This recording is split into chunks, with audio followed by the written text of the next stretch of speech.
Good morning, everyone. Thank you guys so much for being here. Coach Gottlieb's going to start with a little bit of an opening statement, and then we'll take questions. You can just raise your hand, and I will call on you, and Coach will answer your questions. Thank you.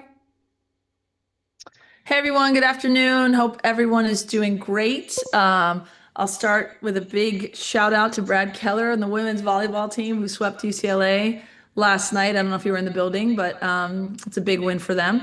Now it's also basketball season, which is exciting. We're looking forward to opening at home on Tuesday, and just been really excited about the team and the work that we're putting in. And like everyone else, we have a long way to go, but I'm excited to get started on Tuesday night. Perfect. We will take questions now.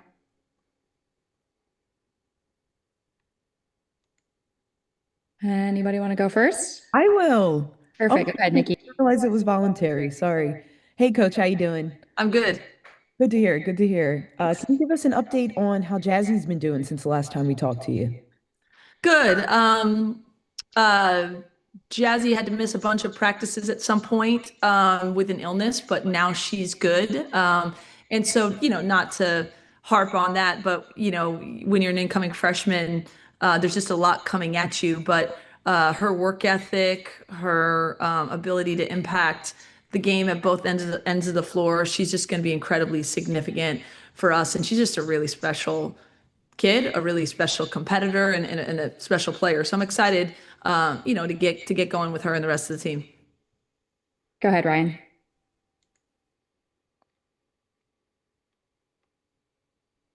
Hey, Lindsay, sorry about that. It's okay. I'm wondering if you could break down what you've seen from your front court so far. Obviously, that group looks a lot different than it did last year. I feel like we don't know a ton about the pieces that you have there. So how do you sort of view that picture right now?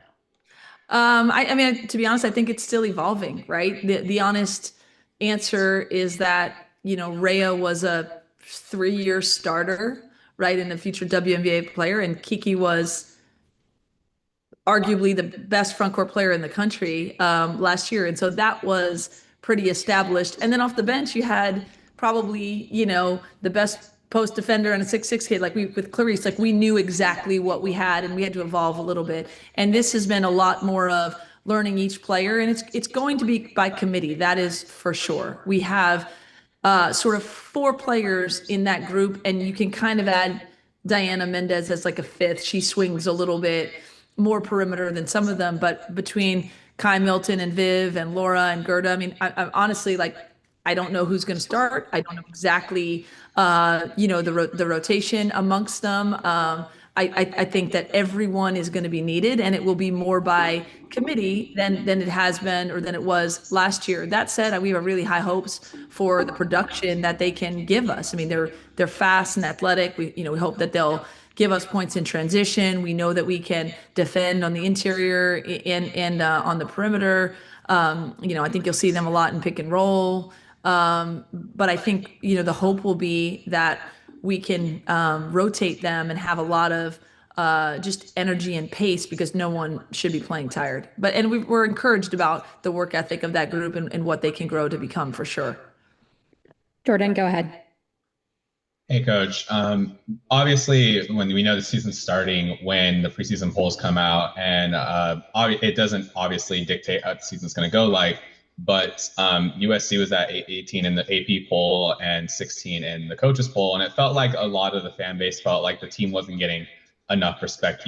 Does your team kind of feel the same way, in that feels like it's not getting nationally respected, or are you guys playing kind of almost like a chip on your shoulder going into the season? I mean, we have minimally, if at all, discussed preseason rankings, because I don't feel like it's relevant with this group. Last year, I felt like we really had to discuss them because it was part of what we were going to be. We have to embrace these expectations, and I think I would have been foolish to ignore them. This year, I think I'd be foolish to do anything but ignore them. And I love where women's basketball is, that there's so much more coverage and there's so many more, things going on now, but it largely is sometimes educated guesses and sometimes uneducated guesses. No disrespect to anyone on this call. I know you guys are educated, right? But there's transfer portals, there's kids in different situations, there's incoming freshmen.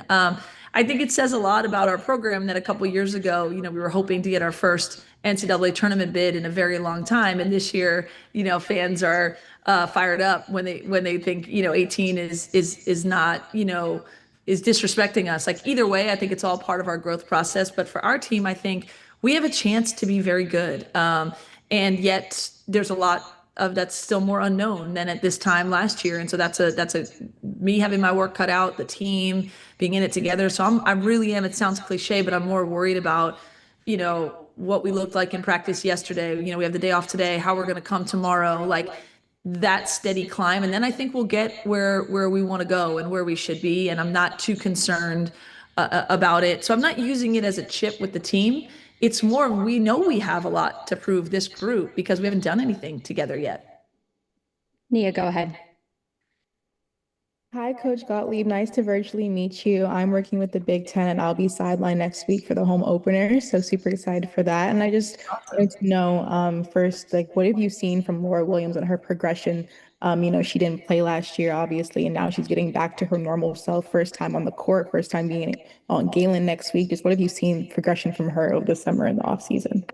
Yeah. And right. So we've had a couple people, who are going to be part of, our rotations who haven't got as much practice time as others. I mentioned Jazzy. Gerda was out for a little bit. Laura has been on a return to play progression. So the first thing is, Laura's an incredible athlete and has a really high work rate and what we call just a multiple effort kid. And we saw that last year. And then unfortunately she tore her ACL in October.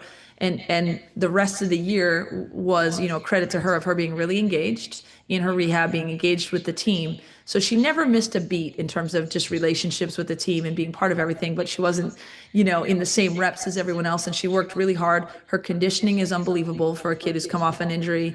Her, like I said, all those intangibles that she brings, her length, her effort, her athleticism, are there instantly. She needs to continue to get reps to feel really comfortable in everything that we're doing, but she impacts, play when she steps on the floor because of those things. And I think she can definitely be part of our front court rotation that's going to come at people in waves. Thank you. And then I had a follow-up question. I just wanted to know what you've seen from New Mexico State on film and what do you believe are some keys to a first win next week? Right. So I've seen nothing on film from this year because there is nothing on film. They had one exhibition game of scrimmage that was not streamed. It was not anywhere. So, but obviously, Coach Jody Adams has a style. I remember, her from when she was at Wichita State and now New Mexico State. They turned over the team that they played in the exhibition game, I think 39 times. So obviously they're going to, play with a lot of effort. They're going to play up tempo. They have, while they have five newcomers, 5 transfers, they started in that scrimmage 4 players who were on the team last year. So we're going to do the best that we can to get a sense of who they are. But it'll be more about our ability to take care of the ball and get ourselves in the positions that we need to be successful. Thank you. Yeah. Haley, go ahead. Hi, good afternoon. Obviously, the starting lineup is not solidified yet, but what are the qualifications, or maybe a better word might be characteristics, are you looking for in your ideal starter? Well, I mean, no different than in our 6-man, 7-man, 8-man, 9th-man. Like seriously, I think our depth is going to be part of what we're doing, and I think whoever doesn't start, comes off the bench at our 6th player or 7th player might play more minutes. We don't know, but ideally, I think what we're looking for is we're playing with a lot of versatility and a lot of pace. So everyone that steps on the floor for us has got to be give a ton of effort on the defensive end. And play with pace on the offensive end, like run the floor. Then we always, like people who can slow down and make the right read, make the right basketball play. I actually had a WNBA GM in the gym the other day who said, I think you're really doing these players a service by trying to get them to play with each other, not just be on a train track, and sometimes that takes time. And so, we're looking for obviously the players in combination that work well together, that can play against various types of styles. Certain teams will try and heat us up. Certain teams will try and slow us down. Some teams are going to play a zone. So you want people who can understand kind of the assignment, regardless of what the other team is trying to do. Sabrina, go ahead. Hey, Lindsay, good to see you. Sabrina. I realize starters are not set, but I assume Kennedy Smith is going to find her way onto the court quite a bit. Just as one of your few rotation returners from last year, just what sort of progression have you seen out of her this summer, and like what do you want to see more out of her this season? Kennedy will start. I know that. That's for sure. Yeah, she's been really terrific trying to make that leap from a really important freshman to a sophomore that has to take on more responsibility. And I think with Ken, why she's so good and why she's so valuable to teams is that taking on more responsibility for her doesn't necessarily mean shooting more or scoring more. I think she will do that, but she just makes the right basketball play over and over, right? And so it's adding to her skill set, but also adding to her leadership, right? Because she just can elevate other people with the way that she plays also. So I've seen growth in terms of, just her fitness, being able to do what she does for longer periods of time, with her leadership and her understanding that she impacts others in all ways. And then the other big thing is we're trying to put the ball in her hands in more spots, because I think that one of her strengths as a player is, she can shoot the three, she can go get you a bucket if you get it to her, but she can also play make for others. So I'm trying to find areas of where she can just have the ball in her hands to make decisions for others. So just maybe more of a higher usage rate on the offensive end in that sense. And then defensively, she remains really good, and we're going to move her around and hopefully feed off, other people as well. I think between, Malia's defensive prowess in London and Jazzy, like, in that at Cara Dunn, like I've talked to Kennedy about not just being an elite defender, but also making those around you more effective with who we have. I think we have the potential to be really good defensively. Thanks, Coach. Mia, if you want to go ahead and go next. Hi, Coach. I was wondering, this year you guys have almost a completely new team, only a couple of returners. So I was wondering, how do you see the chemistry on the team? How is it meshing? Just kind of like what you're seeing overall in practice so far.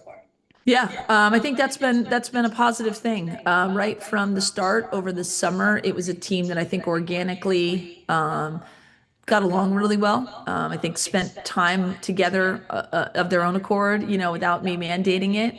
And I think the way that we play is going to necessitate everyone's participation in it. Where I think we can make growth is having that chemistry really translate to talking to each other on the court, right? Like, and I'm not talking about just high-fiving, that stuff is important, but really like with the freedom that we give them, that it matters. Like if you can direct someone to wait on a screen, or talk about kind of the action, or play in groups, nonverbal communication of playing in groups of 2 and 3. I think that's when we're going to get really good, when that takes that next step. But I've been super pleased with the way that they show up for one another. I think it has like I said, an authentic and organic chemistry to it for sure. Cece, go ahead. Yeah, you touched on it a little bit, Lindsay. How you doing, by the way? Thank You're you. muted. But You're I muted. want. Oh, there you go. Hey, Coach. Sorry about that. okay. You touched on it a little bit, but I want to get more specific about the guard development and the chemistry amongst the guards as they're playing together with their pace of play and understanding each other's tempo. How do you see them growing right now with their chemistry together? Yeah, it continues to be a work in progress. We know that we've got a bunch of guards who can go. They have different skill sets. We have different kids who can handle the ball and lead the break. So we're working on that every day. We do, transition drills, against our male practice squad or against each other, where different people are the lead guard, different people are, on the weak side, different people running, the strong side wing. And so it's a continued evolution there, but we hope that is a real strength of ours. Isabel, go ahead. Hey, Coach. I wanted to ask about Jassy too, but first, I think I missed it. So she's been sick, correct? She's fine. She's fine now. She missed some practices. Okay, cool. So I actually met her last year, and she told me she's just naturally very shy. So when she visited, JuJu was her host, and she said like JuJu kind of got her out of her comfort zone, and she was like talking to her along a lot. So I was just wondering, now that she's actually on the team, what's that relationship been like between her and JuJu? Being a high-profile freshman, and has she gotten any advice from JuJu? Yeah, I mean, she and Juju, to me, from my vantage point, having a unique relationship with each of them, there's a lot of similarities between the two of them, actually. I think natural introverts who live and die the game of basketball. Like, it's really cool, to kind of see how much each of them loves the game and put the game first, and then have, kind of a stardom that follows them because of how good they are at basketball, but it's not necessarily natural to them. I don't know that that's what, that's not why they started playing the game. And so I do think Juju was instrumental in Jazzy's recruitment. And I think Jazzy wanted to play with Juju. And now obviously this year will look differently in that, Juju won't be on the court with her, but she has continued to be someone that, I've really encouraged Juju that no one knows what Jazzy's about to go through, as a high profile freshman other than Juju. And so I think that relationship is important. And it's a good one. There was a day the other day when Jazzy wasn't, going to be in what we were doing, a scrimmage or whatever, because she was still in her return to play. But I come out of somewhere and I see the two of them in their sweatsuits, like getting ready to not play. And I'm going, this is an interesting sight, right? Have this much talent, sitting on the side. But I also think it's good. It was good for them, obviously, anytime that they spend together. Iron sharpens iron, and I think Juju will continue to be a good mentor from Jazzy. But yeah, both natural introverts and both real workers, and just incredibly kind and humble, kids who just happen to be really good at basketball.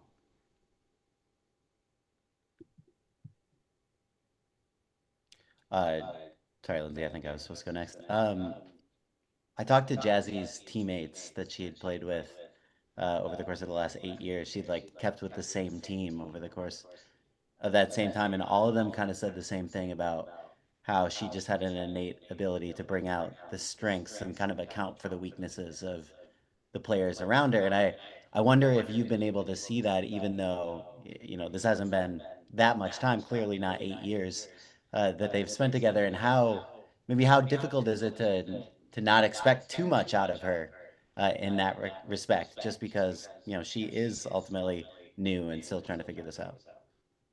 Yep. I mean, I definitely, I study basketball for a living. I go home and watch the film, and sometimes you see the nuances, right? Like, she was out of practice one day and we did a scrimmage thing, and one team lost. I put her on that team the next day, and, they won by a lot, and everybody was elevated. I think her effort level, is very unique, right? Like, just in her, she never gives up on a play, defensively, offensively. And then she has a skill set where she can be the alpha and try to go get a bucket, where she shoots the ball very well, but she also has, a smoothness to her game where she can move off the ball and just draw defense away and let someone else, have more space to score, or she can be an assist creator. So she's just, I think, someone who very naturally makes the game easier for others. So yeah, we see that on the court. But in terms of the messaging I'm giving her, the talking to her, I'm trying to talk to her every day about, you do not need to be anything other than what your best self is. And that, even though we anticipate, her being super important to us her freshman year, that's not an additional pressure. And it certainly doesn't mean that there's any notion of perfection, right? And that's another way I think Juju can really help mentor her. Juju had one of the most remarkable freshman years we've ever seen, but that doesn't mean it's always linear. That doesn't mean it was perfect. It doesn't mean that there weren't struggles within. And I think great players and great athletes at any level, it's how you kind of handle what's coming and respond to when, it isn't perfect versus expecting it to be perfect. And so you're trying to really just help her navigate whatever's coming, as are her teammates. And I think she'll be, just fine with all of that. Thanks. Hey, Coach. How you doing? Hey, Mickey. Good. Best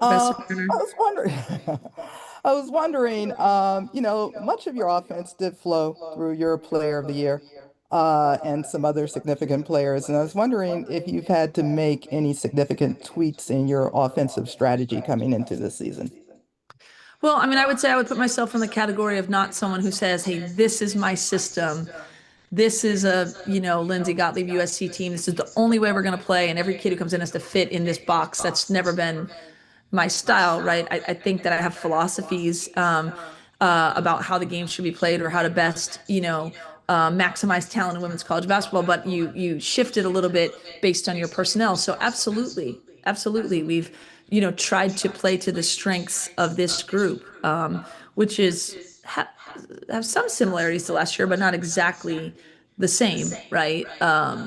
And no, we're not asking anyone to be JuJu and do what she did. We're not asking anyone to be Kiki, but we're asking the team as a collective, hopefully, to be able to produce offensive and defensive numbers and efficiencies that are, winning basketball type of numbers.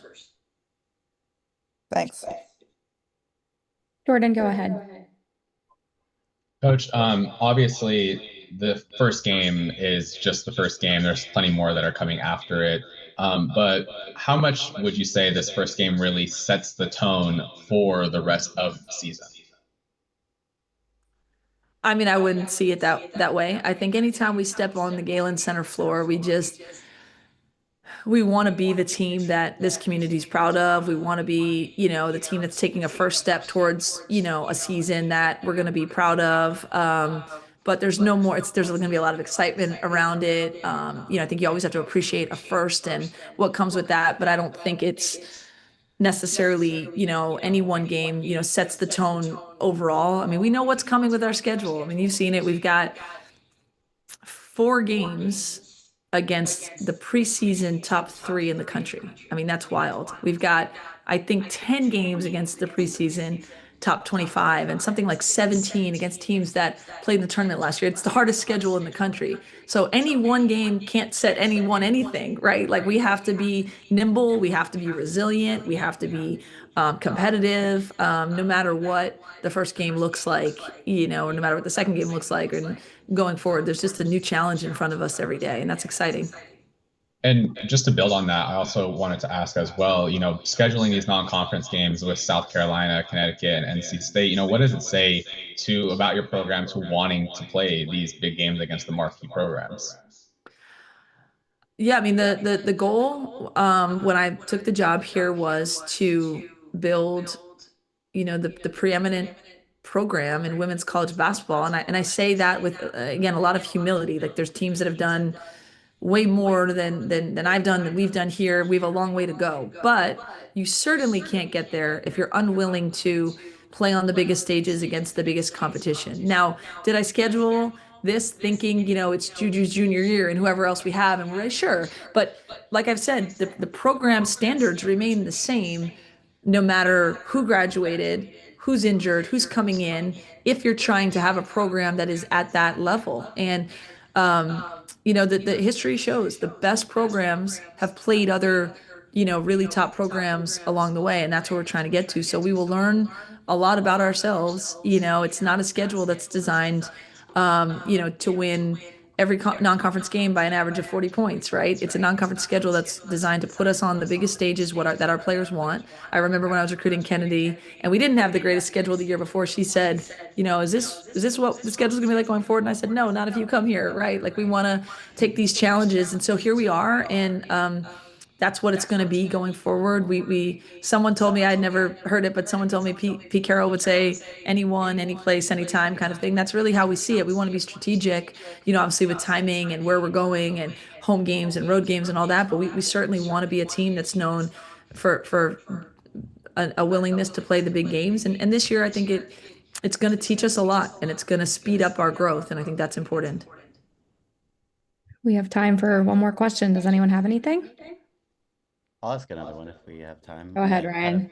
On that note, Lindsay, when you have so many unknowns kind of with the roster and how it'll mesh together, you may have just kind of answered this question, but does it help in your mind to have those like very tough tests right away in terms of, sort of forcing the team to go into the fire and come out the other side? Or is it a special challenge because you don't totally know what to expect and can't maybe prepare in the same way that you might have when you had like a known product? No, I think the former. Like, I think this team is highly capable. It's highly capable. And so how do you know where you need to get to, or how do you know how well you can compete if you're not playing, teams that are really, really good? I don't think we would learn enough if we scheduled just to win games. I don't think you get better that way. Now we have to make sure that we're just sort of resolute, like in identifying what, the goals are and how we, achieve them. And it's going to take this against this team. It's going to take that. And if, there's a setback here and here, being resilient, but you don't know any of that if you're just winning every game by 40 because you're physically superior. And so, yeah, I think it's going to be a real challenge. And ultimately, we want to be able to win, a conference championship and a conference tournament championship and an NCAA championship. So, games in November and December are really important towards that, but they're most important in terms of your growth and how good you can become from them. And that's what we're looking for. Thanks. Well, thank you all for your time today. We appreciate all of the questions, and we will be in touch and hope to see you all at Galen on Tuesday night. See you on Tuesday night. Should be fun. Thank you. Thanks, Gia. Bye. Thanks, Coach. Recording